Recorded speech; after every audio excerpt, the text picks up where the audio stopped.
Hello friends, welcome to पीके की पाठशाला।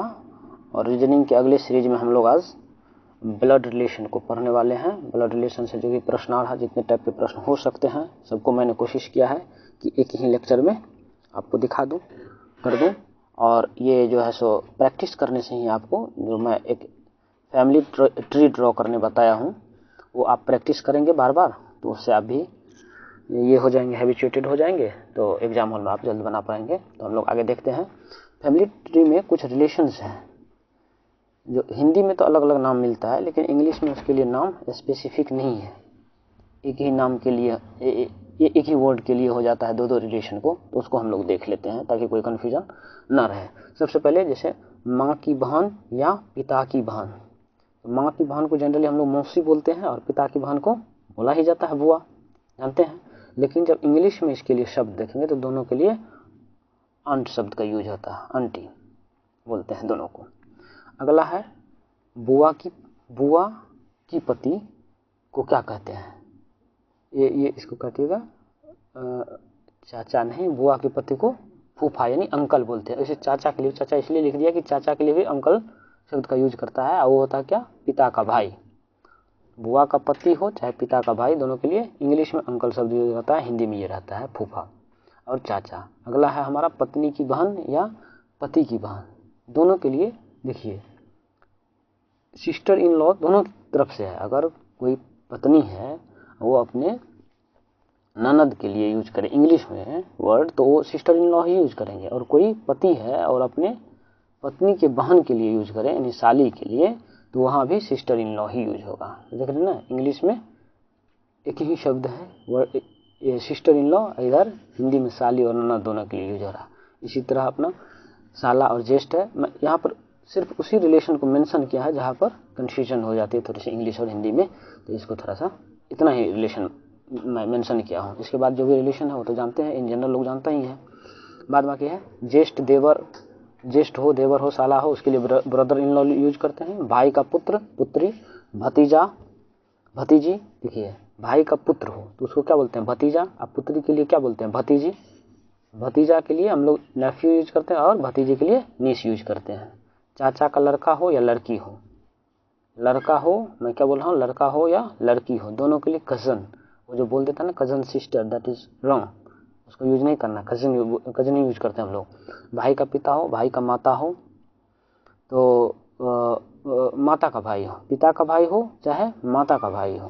पिता के भाई को चाचा, लेकिन स्पेसिफिकली आप यूज कर सकते हैं। अंकल तो बोला जाता है इन जनरल, वो पैटर्नल अंकल है, यानी फादर्स के तरफ के रिलेशन के लिए हम लोग पैटर्नल यूज करते हैं, और मदर के तरफ के रिलेशन के लिए हम लोग मैटरनल यूज करते हैं। जैसे मामा के लिए मैटरनल अंकल यूज करते हैं, चाचा के लिए पैटर्नल अंकल यूज करते हैं। ठीक है। अब एक चीज है जो प्रश्न में पूछा जाता है, मान लीजिए y से x का क्या संबंध है? y से x का क्या संबंध है? या नहीं तो दूसरी तरफ से हो सकता है x y से कैसे रिलेटेड है, ऐसे करके कैसे संबंध से जुड़ा हुआ है।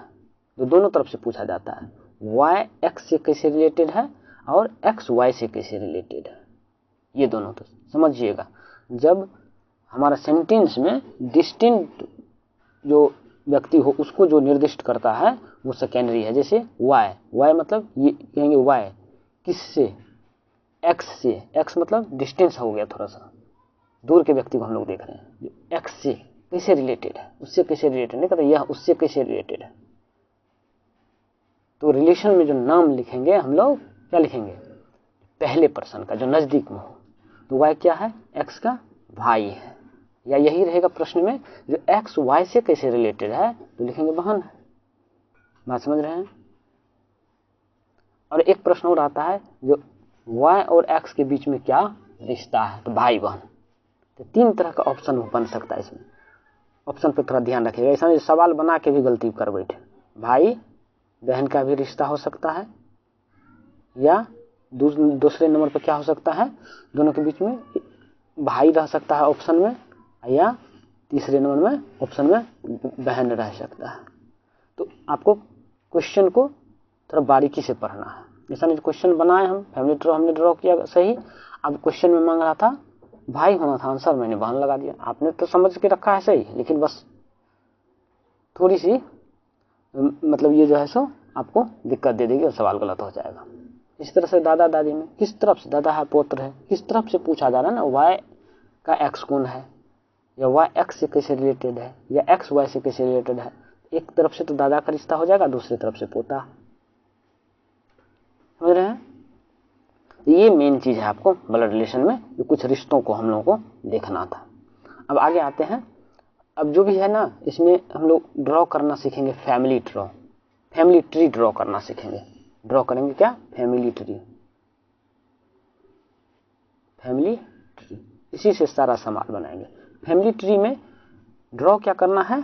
जनरेशन गैप मतलब ये देखिए, जब एक ही जनरेशन के सब हो, पहले देखिए, पहले मेल को दिखाना। मेल अगर पुरुष हो, इरेज दिस, हाँ देखिए, जब हमारा बात ये करे, जो पुरुष दिया हुआ है, मेल दिया हुआ है, मेल को हम लोग प्लस साइन से इंडिकेट करेंगे। कैसे करेंगे हम लोग दिखाएंगे। जैसे दिया है, जो ए के बारे में आपको पता चल गया मेल है, तो ए के आगे में एक गोला लगाएंगे, उसके अंदर में प्लस लिख देंगे। समझ रहे हैं क्वेश्चन में, फैमिली ट्री ड्रॉ करते समय। और फीमेल दिया हुआ है, फीमेल अगर कोई मान लीजिए बी दिया हुआ है और फीमेल है, तो उसके आगे गोला लगाएंगे और उसमें माइनस का साइन दे देंगे। समझ में आनी बात? और अगर मान लीजिए जो जेंडर आपको पता ही नहीं चला है, तो गोला लगाएंगे लेकिन कुछ भी नहीं देंगे, जेंडर नहीं पता है। इससे क्वेश्चन बनता है, ध्यान दीजिएगा। आप ऑप्शन छांट सकते हैं। क्लियर है? मतलब मेल को हम लोग कैसे रिप्रेजेंट करेंगे आपने सीख लिया, फीमेल को कैसे रिप्रेजेंट करेंगे वो भी सीख लिया। मेल फीमेल को कैसे रिप्रेजेंट करेंगे, और अगर जेंडर मुझे पता नहीं है तो कैसे रिप्रेजेंट करेंगे। क्लियर है? जैसे कि दिया हुआ है, जो ए बी का, मान लीजिए दिया हुआ क्वेश्चन में ए बी का पिता है,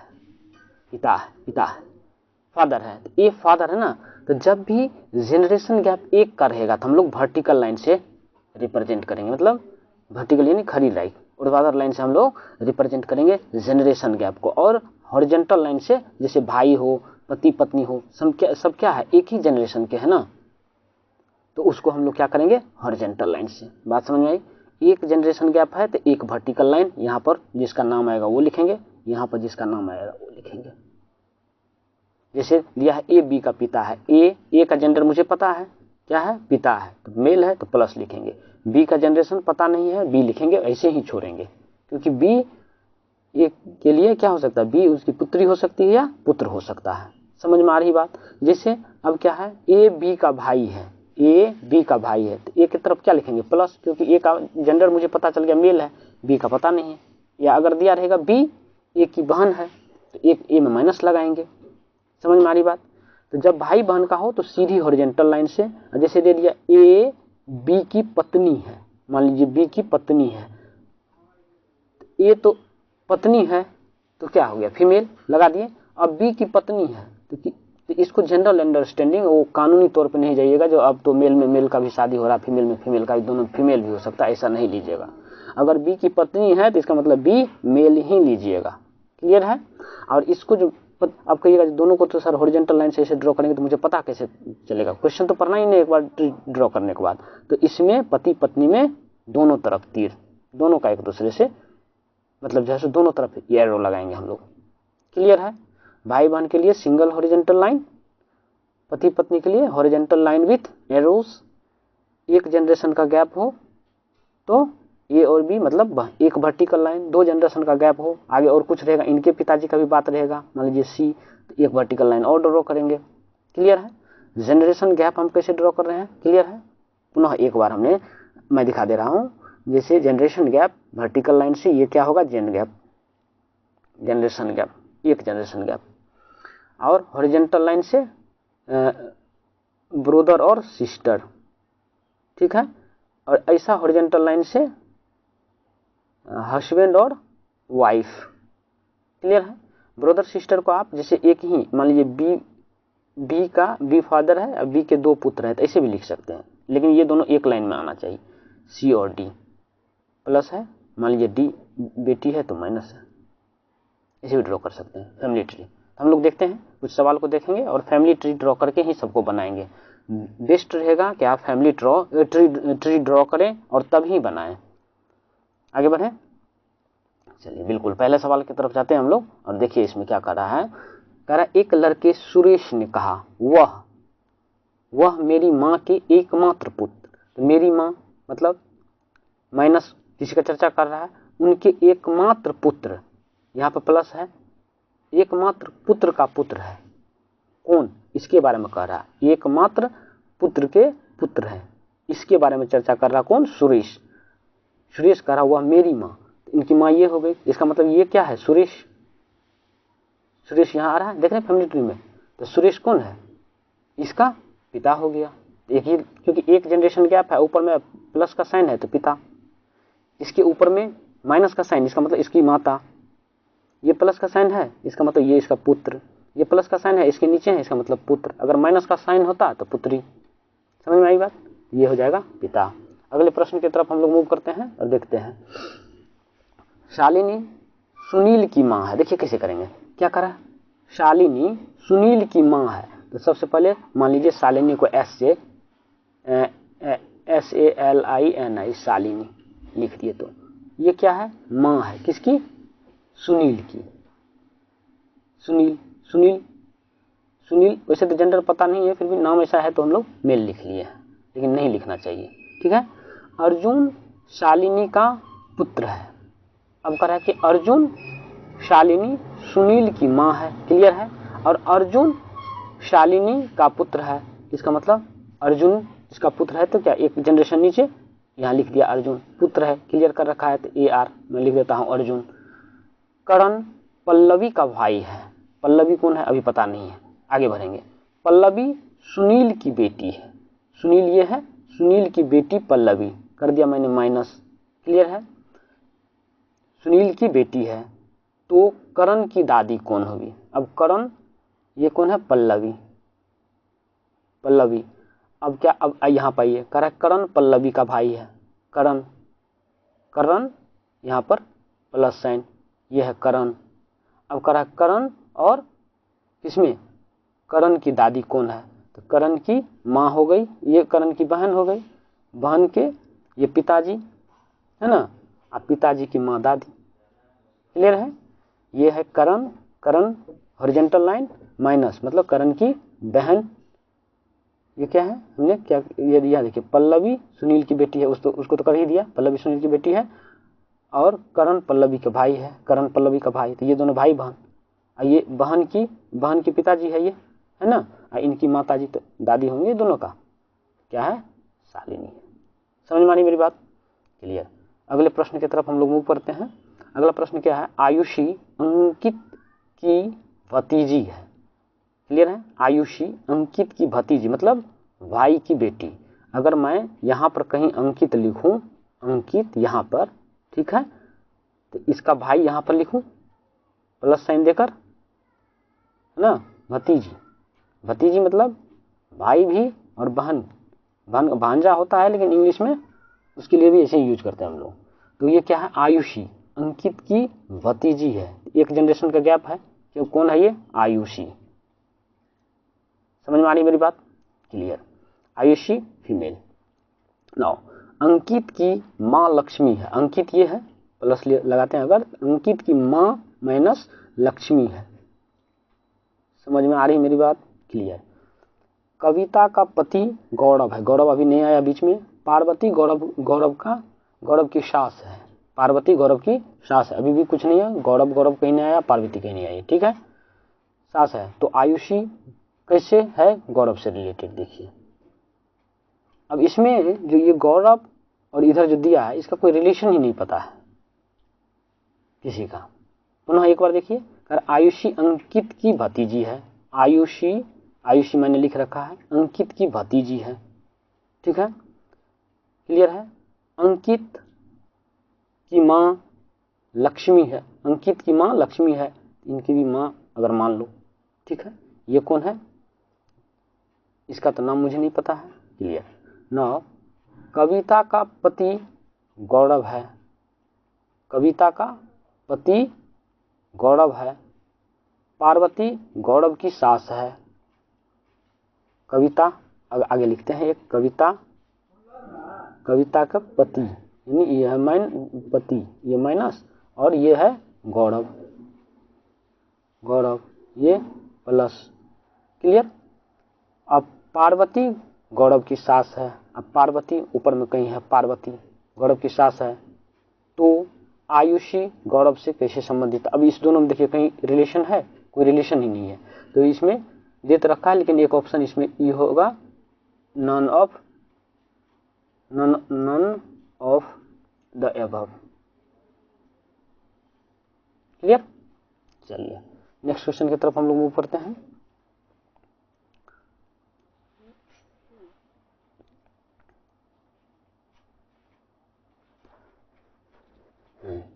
अगला क्वेश्चन क्या कर रहा है, देखें तो कर रहा है पी ने क्यू को इंगित करते हुए कहा कि उसके पिता मेरे पिता के एकमात्र पुत्र हैं। ध्यान दीजिए, कर रहा है पी ने क्यू को, पी क्यू की तरफ बोल रहा है, करते हुए कहा कि उसके पिता, किसके, क्यू के पिता, मान लीजिए पता नहीं है एक्स। क्लियर। उसके पिता मेरे पिता के एकमात्र पुत्र है, मतलब इसके पिता जो वाई होंगे, इनका एकमात्र पुत्र है ना, इनके पिता है, तो इसका मतलब एक्स कौन हो गया, वही हो गया। तो पी और क्यू के बीच में क्या रिलेशन हो गया, पुत्र का। ये क्यू क्या है, इसका पुत्र हो गया। पी व क्यू के बीच का संबंध क्या है, पिता पुत्र का। नहीं, अब पी को पहले लिखा है तो पी क्या है उसका, ध्यान दीजिए, पी को पहले लिख रखा है तो पी को क्या लिखिएगा आप, पिताजी है ना, जो पहले देगा उसका।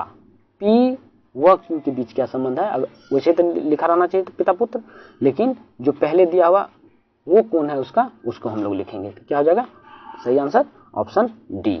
पुनः समझिए इसको, कह रहा है पी ने कहा, क्या कहा, क्यू को इंगित करते हुए, क्यू को यहाँ पे है, क्यू को इंगित करते हुए कहा कि उसके पिता, इसका जेंडर नहीं मुझे पता है अभी, इसको इंगित कर रहा है, इसलिए पुत्र जो कह रहे थे, पुत्र नहीं लिख सकते हैं क्योंकि ये पुत्री भी तो हो सकती है, इसका जेंडर ही पता नहीं है। देख रहे जेंडर पता होने नहीं होने से कैसे सवाल गलत या सही हो सकता है। इसे तो सीधा लोग पुत्र मार के निकल जाता है, लेकिन नहीं, इसका जेंडर आपको पता ही नहीं है ना, तो आप पुत्र तो मार ही नहीं सकते हैं, तो क्या होगा, पिता। क्लियर है। आगे चलिए, आगे के प्रश्न को देखें। ए बी की पत्नी है, ए है पत्नी किसकी, बी की, तो बी मेल होगा और ए फीमेल। कह रहा है डी ए का भाई है, डी ए का भाई है, डी जगह कम है, पुनः ड्रॉ करता हूँ, ए माइनस यहाँ से ले बी प्लस, और ये ऐसा एरो देंगे, इसका भाई है डी भाई है तो क्या होगा, प्लस। क्लियर है। डी ए का भाई है, पी तथा क्यू ई के बच्चे हैं, ई तो अभी आया ही नहीं, जो कि मीन्स ई, डी की पत्नी है। अब इसका भी पत्नी देखिए आगे अगर वर्ड, ई इसकी पत्नी है ना। अब पी क्यू ई के बच्चे हैं, ई के बच्चे हो गए पी और क्यू, जेंडर नहीं पता है, बच्चे हैं सिर्फ। बी क्यू से किस प्रकार संबंधित है, बी का जेंडर पता है तो तुरंत हम लोग बता सकते हैं। अब देखिए ये कौन है, बच्चे, इनकी माँ, इनके पिताजी के बहन के हस्बैंड, मतलब कौन, फूफा। क्लियर, पता चल रहा है, तो अंकल या फूफा, देखिए ऑप्शन सी होगा इसका आंसर, सही आंसर। ठीक है, तो सही आंसर इसका क्या आ गया, एक बार पुनः देख लें इसको हम लोग, ध्यान दीजिए, पी और क्यू है, मिला आपको, ई है इनकी माता का हस्बैंड, पिता। हमको क्या किससे रिलेशन किससे पूछ रहा है, बी और क्यू। बी कहाँ पे है, वेयर इज बी, बी को आना है क्यू से, यहाँ से यहाँ तक, तो जनरेशन गैप देख रहे हैं कितना है, एक ही जनरेशन गैप है। एक जनरेशन गैप का क्या मतलब, फूफा हो सकता है, दादी माँ तो नहीं होगी, और पिता ससुर में ये भी एक जनरेशन गैप होता है, फूफा अंकल हो, पिता हो, ससुर है, दादी माँ तो होगी नहीं, दादी माँ 2 जनरेशन गैप हो जाता है, पिता की माता 2 जनरेशन गैप। अब देखिए इसमें क्या है, पी हो या क्यू है, इनकी माता यानी ये तो इनका पिता हो गया, पिता का ये कौन है, पिता की बहन यानी बुआ, अब बुआ का हस्बैंड मतलब कौन, फूफा। क्लियर है। चलिए नेक्स्ट, एस भी का इकलौता पुत्र है, ये एस भी का, मैं भी ले लिया हूं और एस का मुझे पता है, एस पुत्र है, भी का मुझे पता नहीं है भी माता है कि पिता है। भी का विवाह आर के साथ हुआ है, भी का विवाह आर के साथ हुआ है, अब कौन मेल है फीमेल है मुझे पता नहीं है अभी। एम आर की बेटी है, एम आर की बेटी है, कर दिया क्लियर। आर ए की दादी है, दादी है, नानी होती दादी है, इसका मतलब क्या, माइनस लगा दें, इसका मतलब भी प्लस, समझ में आ रही मेरी बात।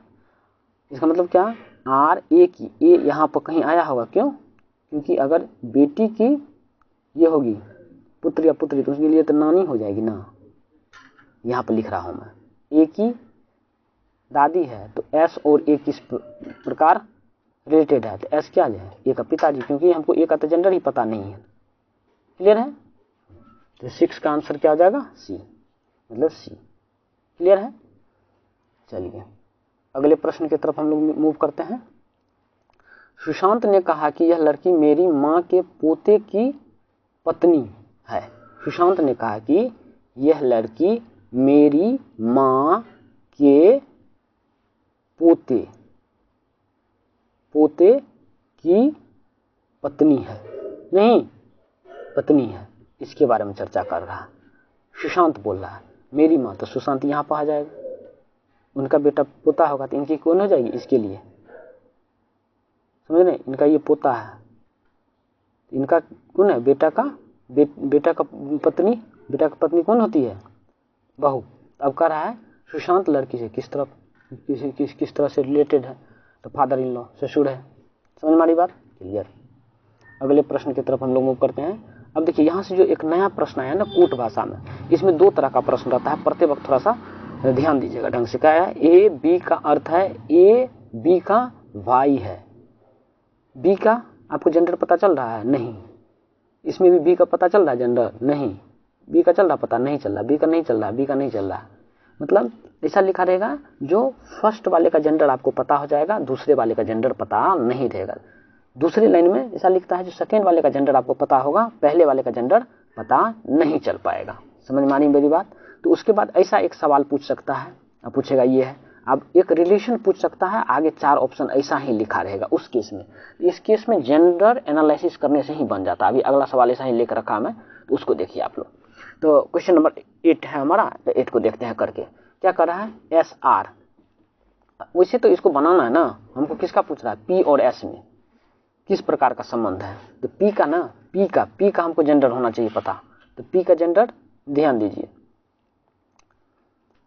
पी के जेंडर से हम लोग स्पेसिफाई करने पड़ते, दोनों के बीच में किस प्रकार संबंधित है देख लेते हैं, अपना करते हैं।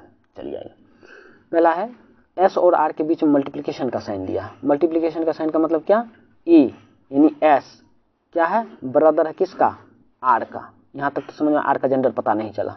आर के बाद में आर और क्यू के बीच में प्लस दिया, प्लस का मतलब क्या है, ए बी का पुत्र है, यानी आर पुत्र है किसका, क्यू का, इसका जेंडर पता चल गया। अब क्यू और पी के बीच में डिवीजन है, डिवीजन का मतलब क्या, पत्नी है, कौन, ए यानी क्यू है पत्नी, यानी माइनस हो गया किसका, क्यू के बाद कौन है, पी, यानी पी क्या है, हस्बैंड। अब पी और किसके बीच में पूछ रहा है, पी एस के बीच में, पी और एस, देखिए पी और एस यहाँ पर है, पत्नी, पत्नी का पुत्र, इसका पुत्र हो गया, अब पुत्र के भाई, पुत्र हो गया, तो पी कौन चीज हो, कौन हो जाएगा, पिताजी। समझ में आ रही बात। पुनः देखिए मैं क्या कर रहा हूँ, जो भी साइन का जो मतलब है मैंने फैमिली ट्री ड्रॉ किया है ना, इसको जनरेशन गैप से भी देख सकते थे, क्यों, क्योंकि पी और एस में 2 जनरेशन है, वो जनरेशन गैप एक अलग से मैं कुछ सवाल करवाऊंगा, उसमें बताऊंगा। जनरेशन गैप यहाँ से यहाँ तक हम लोग काउंट कर लेते हैं, जैसे पुत्र एक ही जनरेशन के है, पुत्र दादा एक जनरेशन के है, पिता, पुत्र और दादा में 2 जनरेशन गैप है, इसमें एक जनरेशन पुत्र में भी 1 जनरेशन गैप है ना, अब पिता है। अगर किसी एक को 0 ले तो -+1 करके आप देखिएगा है ना, तो जनरेशन गैप से भी बन जाता है, बहुत जल्द बनता है। जनरेशन गैप हम बताएंगे अगले लेक्चर में, कभी बता देंगे इसके लिए। अगला है हमारा एक सवाल और है आगे इससे संबंधित। देखिए हाँ, इसमें क्या होता है ना, इसमें हम लोग जेंडर से देखिए इसको कैसे बनाएंगे, जेंडर एनालिसिस से। कह रहा है ए बी का अर्थ है जो भी दे रखा दे दिया है। अब कह रहा है कि पी एस से की बहन है, पी एस की बहन है, यानी पी माइनस है। पी का जेंडर हमको माइनस आना चाहिए, जहां भी पी का माइनस नहीं आएगा उसको तो पहले छांटेंगे। अब चारों को चेक थोड़े करेंगे। पी एस की बहन है मतलब पी का जेंडर हो गया माइनस। माइनस कब कब आता है, मतलब पुत्री और पत्नी में, यानी पी के जस्ट बाद या तो डॉलर होना चाहिए या तो परसेंटेज होना चाहिए, ये दो होना चाहिए, डॉलर या परसेंटेज। तो इसमें तो डॉलर नहीं है तो ये तो गया भाई। इसके बाद इसमें भी नहीं है तो ये भी गया, इसमें नहीं है तो ये भी गया। तो अब ए को चेक करने के लिए हमको रह गया डी। समझ रहे मेरी बात, खाली डी चेक करने के लिए रह गया। इसको चेक करेंगे, देखें ना, देखें ही चला गया ना ऑप्शन। तो ऐसा रहता है एग्जाम में भी, ऐसा ही रहेगा। कम से कम 2 ऑप्शन तो छट ही जाएगा। किसी एक को चेक की जो सही है तो ठीक है, नॉन ऑफ दीज रहेगा तो एक बार दोनों को चेक करना पड़ता, नहीं तो एक ही से बन जाएगा ना। क्लियर है। अब इसको चेक कर लेते हैं हम लोग, एक ही ऑप्शन है। तो कह रहा है पी परसेंटेज तो पत्नी, तो पी माइनस क्यू प्लस हो गया। अब है क्यू के बाद एंड, एंड का क्या मतलब है, पुत्र नहीं, तो ये पुत्र है किसका, क्यू पुत्र है किसका, आर का। यहाँ पर आर लिख दें, आर का जेंडर नहीं पता है। आर के साथ हैश है, हैश का क्या मतलब है, भाई। तो यहाँ यानी ई प्लस हो जाएगा किसका, एस का। अब किस में पूछ रहा है, एस और पी और एस में। तो पी का कौन हो गया, ये है ना, पी का अंकल। बहन वाला तो बात ही नहीं है, इसी लाइन में आना चाहिए। जनरेशन गैप हो गया, खत्म। अगले प्रश्न की तरफ आए, देखें। कह रहा है कि कूट भाषा में इसका मतलब ये है, तो एम टी का मामा है। सीधी सी बात है, इसमें चेक करेंगे हम लोग क्या, एम टी का मामा है। एम का जेंडर क्या हो जाएगा, प्लस। एम टी का मामा है तो दो हमारा क्या हो गया, जेंडर प्लस हो गया। अब क्या करेंगे इसमें, देखिए चेक करेंगे जो किसका किसका प्लस है। प्लस मतलब मेल, मेल आ सकता है इससे और इससे। क्लियर है, यानी मल्टीप्लिकेशन और प्लस आना चाहिए, उसके अलावा कोई आएगा तो गलती हो जाएगा, गड़बड़ हो सकता है। तो मल्टीप्लिकेशन प्लस मतलब डिवीजन वाला तो दोनों चला गया। इनके बाद ये मल्टीप्लिकेशन दोनों में है, किसी एक को चेक करेंगे मेरा हो जाएगा, है ना। तो एम दिया है मल्टीप्लाई, मल्टीप्लाई में एम और के भाई है। एम है भाई के का जेंडर गैप मुझे पता नहीं, जेंडर पता नहीं है। और उसके बाद के बाद क्या लिखा हम, एक में माइनस एक में प्लस है, टी। के और टी में प्लस को चेक करिए, तो प्लस में क्या है, यानी ये पिता है, के है फादर किसका, टी का। टी का जेंडर नहीं पता है, तो एम और टी में टी का जेंडर ही नहीं पता, तो आप कैसे कीजिएगा, समझ रहे हैं। माइनस में देखिए माता है, यानी माइनस में अगर के उसके बाद दिया तो ये क्या हो जाएगा, माता इसका, है ना। तो मामा होना चाहिए, तो इसका माता और माता का भाई, तो मामा। समझ रहे हैं, दूसरे केस में आ रहा है कि नहीं आ रहा है, तो ये वाला केस में मामा। क्लियर। पुनः देखिए ये के बाद माइनस है, तो ये तो माता हो गई। ये पुत्र हो या पुत्री हो, माता का भाई कौन होगा, मामा ही तो होगा। क्लियर है। तो इस तरह से हम लोगों ने देख लिया जो सवाल को कैसे फैमिली ट्री ड्रॉ करते हुए बनाएंगे। एकदम सिंपल, एक लाइन ड्रॉ कीजिए, आंसर आता है सब। ऐसा है ना, ऐसा अगर दे रखा है तो इस पर 5-6 प्रश्न पूछा जाता है। तो डिकोड करके अगर तुरंत आप बनाते जाएंगे तो बहुत जल्द बन जाएगा सारा सवाल, है कि नहीं। और जनरेशन गैप काउंट करना हम सिखाएंगे, इस पे सवाल जब करवाने लगेंगे टेस्ट जैसा। तो अभी तो फिलहाल टीआरई के लिए जो है सो मैथ्स और रीजनिंग का बैच लॉन्च कर रहे हैं। तो अगर आप टीआरई से संबंधित है, टीआरई का तैयारी कर रहे हैं, तो उस बैच को जरूर देखिएगा। पहले प्रीवियस ईयर क्वेश्चन में एनालिसिस करवाऊंगा, या अगर आपके मित्र भाई बहन कोई टीआरई का तैयारी कर रहे हैं तो उनको जो है सो जरूर इन्फॉर्म कीजिएगा। चलिए, धन्यवाद, थैंक यू फॉर वॉचिंग।